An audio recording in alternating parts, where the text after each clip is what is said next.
मैं पुलिस की ड्यूटी से वापस लौट रहा था। रात के 12 बज चुके थे और जोरदार बारिश हो रही थी। रास्ते में मुझे 18 साल की भीगी भागी कमसिन सी लड़की मिली। वो बोली, आज रात के लिए मुझे अपने घर ले चलो। मैं घर में अकेला ही रहता था, इसलिए मैं उसे अपने घर ले आया। घर आते ही जोर से बादल गरजे और वो मेरे गले लग गई। मैं उसके हुस्न को देखकर पिघल गया। उस लड़की के भीगे बदन ने मेरी आग लगा दी। और फिर हेलो दोस्तों, आज की इस रोमांचक कहानी में आप सभी का स्वागत है। मेरा नाम धीरज है और मैं एक पुलिस वाला हूँ। दिन भर ड्यूटी करने के बाद घर में देरी से ही पहुंच पाता हूँ। आज कुछ केस निपटाते निपटाते रात के 12 बज चुके थे और बाहर बहुत तेज बारिश हो रही थी। पुलिस की ड्यूटी में टाइम का वैसे भी कोई ठिकाना नहीं रहता। अभी तक मेरी शादी नहीं हुई है, इसीलिए मैं घर में अकेला ही रहता हूँ। और यही वजह है कि घर जाने की कोई जल्दी भी नहीं रहती। आज मैं बारिश में भीगता हुआ घर जा रहा था कि रास्ते में अचानक से मेरी बाइक खराब हो गई। इतनी रात हो गई थी कि आसपास कोई मदद के लिए भी नहीं था कि तभी मेरी नजर एक कमसिन सी लड़की पर पड़ी। वह 18 साल की होगी। बारिश में बैठी ना जाने क्यों भीग रही थी और ठंड से कांप रही थी। मैं बाइक को घसीटते हुए थोड़ा आगे निकल आया, लेकिन फिर मेरी नजर उन 5 लोगों पर पड़ी जो बस स्टैंड में बैठे शराब पी रहे थे और उस लड़की को घूरे जा रहे थे। मुझे यह सब कुछ सही नहीं लगा, तो मैं लड़की के पास वापस मुड़कर आ गया। उस लड़की से कहा कि इतनी रात को तुम यहाँ क्या कर रही हो? ये कोई सैर करने का समय है? वह अपनी बड़ी बड़ी आंखों से मेरी तरफ घुड़िया की तरह देखने लगी। मुझे देखकर उसकी नीली आंखों में डर साफ नजर आ रहा था। मैंने उससे कहा, तुम्हारा यहाँ पर ज्यादा देर तक रुकना ठीक नहीं है, तुम अपने घर चली जाओ। उसने मुझसे कुछ कहने के लिए अपना मुंह खोला, लेकिन फिर चुप हो गई और अपना सिर झुका लिया। उसके लंबे लंबे बाल पूरी तरीके से भीगे हुए थे और होंठ से बारिश का रस टपक रहा था। लड़की काफी लंबी और गोरी थी और उसका जिस्म बिल्कुल कमसिन था। मैंने कहा, कुछ बोलती क्यों नहीं? चलो मैं तुम्हें घर छोड़ आता हूँ। उसने सिर्फ इतना कहा कि वह तो बहुत दूर है। मैंने पूछा, क्या दूर है? तुम्हारा घर? उसने हाँ में सिर हिलाया। मैंने कहा, कोई बात नहीं, मैं बाइक से छोड़ दूंगा। और मैंने जैसी ही बाइक स्टार्ट की तो वो स्टार्ट भी हो गई।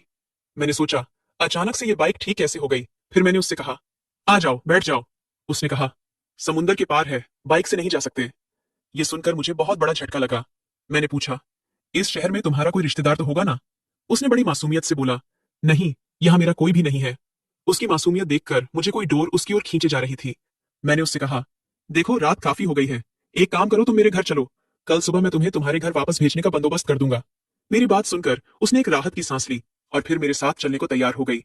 मैं अपनी बाइक पर बैठाकर उसे अपने घर लेकर आया। घर पहुंचा और बाइक को स्टैंड कर ही रहा था कि तभी जोर से बादल गरजे। इतनी तेज आवाज हुई कि दिल दहल उठा। वह लड़की डर के मारे मुझसे चिपक गई और इतनी जोर से लिपटी कि उसके गोल गोल उभार मेरी छाती पर महसूस हो रहे थे। एक भीगी भागी लड़की मुझसे लिपटी हुई थी। मैं मात्र 21 साल का एक पुलिस इंस्पेक्टर। मेरे अंदर तो ज्वालामुखी फटने लगी थी, पर मैं उस मासूम के साथ कुछ गलत नहीं करना चाहता था, या फिर करना भी चाहता था, कह नहीं सकता। मैंने उसे कसकर पकड़ लिया ताकि वह घबराए नहीं। इस भीगे मौसम में उसके जिस्म की गर्मी मेरे जिस्म की आग को बढ़ा रही थी। मेरे अंदर एक अजीब सी इच्छा जाग रही थी और मेरा मन मेरे बस में नहीं था। उसे छोड़ने को दिल नहीं कर रहा था, लेकिन फिर मैं उसे लेकर अपने घर के अंदर आ गया। वह अपने सुंदर से नैन झपकाते हुए मेरे घर को देखने लगी थी, मानो घर नहीं उसका ससुराल हो। मैं उसको देखकर मुस्कुराने लगा। आज पहली बार किसी लड़की ने मेरे घर पर अपना पहला कदम रखा था, इसलिए मैं मन ही मन बहुत खुश हो रहा था। मैंने जल्दी से एक टॉवल खुद ली और एक टॉवल उसे दी और कहा, तुम भी भीग गई हो, लो, इससे अपने बदन को पोंछ लो। मैं जल्दी जल्दी अपने आप को पोंछने लगा था, पर वह लड़की उस भीगी भागी हालत में गोल गोल घूमने लगी, जैसे कि उसे कोई फर्क ही नहीं पड़ रहा था कि वह भीगी हुई है। मैंने कहा, अरे ऐसे मत करो, तुम्हें ठंड लग जाएगी। उसने कहा, नहीं लगेगी समंदर। उसकी बात मेरे समझ से बाहर थी। ये क्या कहना चाहती है? समंदर? कौन से समंदर की बात कर रही है? मैंने सोचा, हो सकता है कि समंदर के किनारे इसका घर हो और इसे भीगने की आदत हो। मैंने जल्दी से अपने कपड़े चेंज कर लिए और उस लड़की को भी एक नाइट गाउन लाकर दे दिया। कहा, इसे पहन लो। पर वह लड़की गीले कपड़ों में ही मेरे पास आ गई। वह बहुत ही कमाल की खूबसूरत लग रही थी, पर मुझे समझ नहीं आ रहा था कि ये लड़की है कौन और कहां से आई है। ऐसे अजनबी लोगों को कभी शरण नहीं देनी चाहिए, पर मैं ठहरा पुलिस वाला, इसे अकेले कैसे छोड़ सकता हूँ? गीले कपड़े उसके बदन से इस कदर चिपक गए थे कि उसके बदन का एक एक उभार मुझे नजर आ रहा था और मेरे अंदर एक अजीब सा नशा छाने लगा था। मैंने दोबारा उससे कहा, ये पहन लो, पर वह चुपचाप मेरे सामने खड़ी थी। आखिर मजबूरी में मैंने ही टॉवल उठाई और उसके बदन को पोंछने लगा। उसकी सांस बहुत तेज चल रही थी। उसका गला सूखने लगा था और मेरा गला भी सूखने लगा था। मैंने उसके बालों को अच्छे से पोंछा, फिर कहा, लो, यह गाउन पहन लो। पर वह कुछ भी नहीं कह रही थी, एक ही जगह स्थिर खड़ी थी। मैं उसकी तरफ देखने लगा और फिर कहा, ठीक है, मैं बाहर जाता हूँ, तुम चेंज कर लो। लेकिन जैसे ही मैं जाने लगा, उसने मेरा हाथ पकड़ लिया। उसके नाजुक हाथ ने जैसे ही मेरे हाथ को छुआ तो मेरे अंदर एक करंट सा दौड़ गया। उसने कहा, मुझे छोड़कर मत जाइए, मुझे डर लगता है, आप ही मेरे कपड़े चेंज कर दीजिए। यह सुनकर तो मेरी सांस हलक में अटक चुकी थी। फिर मैंने लड़की के गीले कपड़े पर गौर किया। वह एक लाल रंग का गाउन पहनी हुई थी। वह गाउन ना जाने किस चीज से बना था, पर वह बिल्कुल मछली जैसी लग रही थी। मैंने अपनी आंखें बंद कर ली और उस लड़की के कपड़े चेंज करवाने लगा। मैं उसके जिस्म को बगैर कपड़ों के देखना नहीं चाहता था, वरना मैं बेकाबू हो जाता। लेकिन कपड़े चेंज करवाते वक्त मैं उसके जिस्म को छूने लगा था, पर उसके जिस्म को छूते ही मुझे बहुत हैरत हुई। ऐसा लग रहा था कि उसके पूरे जिस्म पर रेत ही रेत है। ये महसूस करते ही मैंने अपनी आंखें खोल दी, और जैसे ही मेरी नजर उसके अनाभूषित जिस्म पर पड़ी, मेरे तो होश ही उड़ गए थे। उसके जिस्म को देखकर मेरी आंखें फटी की फटी रह गईं। दूध से सफेद तन पर रेत के कण लगे हुए थे। मैं उसी हालत में उसे बाथरूम लेकर गया और उसे अच्छे से नहलाने लगा। उसे इस हाल में देखकर मैं जज्बाती तो हो रहा था, पर मेरे दिमाग में सैकड़ों सवाल थे। आखिर इसके बदन पर इतने कण क्यों हैं? कहीं ये समुंदर से बहकर तो नहीं आई? उस पल में मैं मदहोश होने लगा था। किसी तरीके से उसे साफ करके मैंने उसके शरीर को टॉवल से पोंछा और फिर गाउन पहना दिया। मैंने उसके कपड़ों को सूखने के लिए डाल दिया, पर मुझे यह समझ नहीं आया कि आखिर यह लड़की मेरे सामने कपड़े उतारने को तैयार कैसे हो गई। मेरा दिमाग तो बिल्कुल चकरा रहा था। अपनी जिंदगी में मैंने ऐसी लड़की आज तक नहीं देखी थी। आखिर ऐसी लड़की मेरी जिंदगी में कैसे आ गई? कहीं मेरी जिंदगी का रुख तो नहीं बदलने वाला है? कहीं ये लड़की कोई हसीन जलपरी तो नहीं जो समंदर से निकलकर आई हो? मुझे कुछ भी समझ में नहीं आ रहा था, पर भूख जोरों की लग रही थी। मैंने उससे पूछा, तुम्हें भूख लगी है क्या? उसने हाँ में सिर हिलाया। मैं अपने सुबह का बचा हुआ खाना लेकर आ गया था और हम दोनों मिलकर खाना खाने लगे। लड़की बिल्कुल खामोश थी, ना जाने क्या सोच रही थी। खाना खाने के बाद मैंने उससे पूछा, अब बताओ तुम्हारा घर कहाँ पर है? उसने कहा, मेरा घर दूर देश में समंदर के पार है। मैंने कहा, तो तुम यहाँ कैसे आई? कोई जहाज से आई हो? उसने कहा, तैर कर। मुझे उसकी किसी भी बात पर यकीन नहीं हो रहा था। मैं सोच रहा था कि कहीं इसे कोई दिमागी बीमारी तो नहीं है। दूर देश से तैर कर इतना दूर कैसे आ सकती है, और भला क्यों आई है? मैंने पूछा, तुम अपना घर छोड़कर इतनी दूर फिर क्यों आ गई?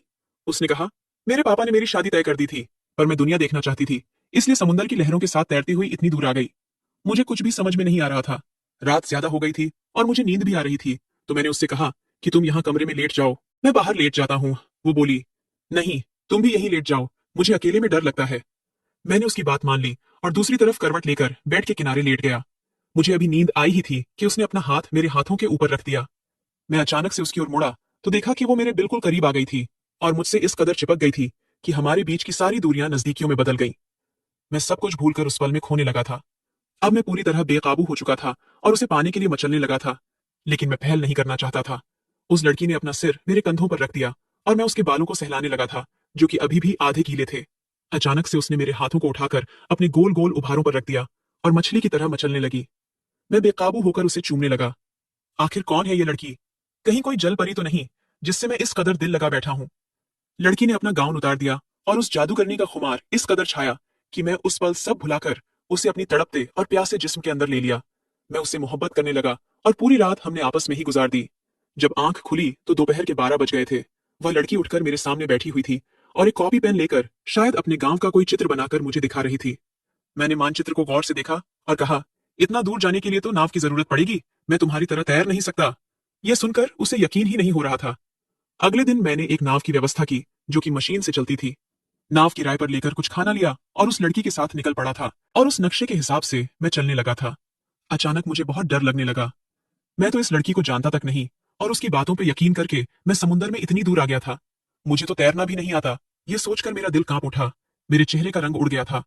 काफी दूर जाने के बाद ना जाने हमारी बोट किसी सिरे से टकराई और उलट गई और मैं समुद्र की गहराई में डूब गया। फिर मुझे कुछ भी याद नहीं।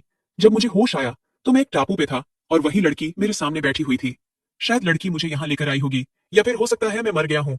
पर जब उस लड़की ने मुझे हाथ लगाया तो मुझे लगा शायद मैं जिंदा हूँ। मैंने उससे कहा, हम कहाँ हैं?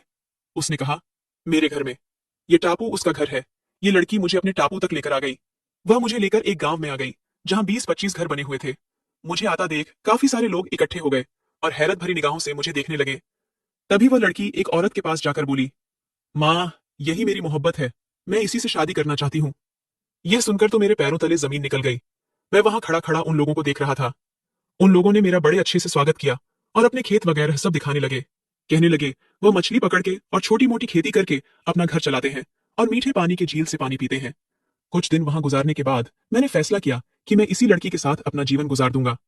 पुलिस की नौकरी से मैं भी तंग आ गया था और यहाँ मुझे कोई ऐसा मिल गया था जिसे मैं कभी खोना नहीं चाहता था। वह लड़की मेरे दिल का सुकून बन चुकी थी। धीरे धीरे मैं उन लोगों में बिल्कुल ढल गया।